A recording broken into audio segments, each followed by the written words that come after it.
ఇక తెలంగాణలో అధికార తెలంగాణ రాష్ట్ర సమితికి ఎన్నికల గుర్తు విషయంలో ప్రతిసారి ఇబ్బందులు ఎదురవుతున్న సంగతి తెలిసిందే.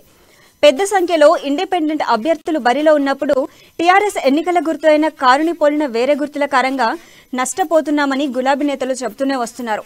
కేంద్ర ఎన్నికల సంఘానికి కూడా ఈ విషయమై ఇప్పటికే తెలంగాణ రాష్ట్ర సమితి ఫిర్యాదు చేసింది. అయితే కేంద్ర ఎన్నికల సంఘం నుంచి సానుకూల స్పందన రాకపోవడంతో టీఆర్ఎస్ హైకోర్టును ఆశ్రయించింది. ఈ క్రమంలోనే రేపు లంచ్ మోషన్ పిటిషన్ వేయడానికి రెడీ అవుతున్నట్టు తెలుస్తోంది.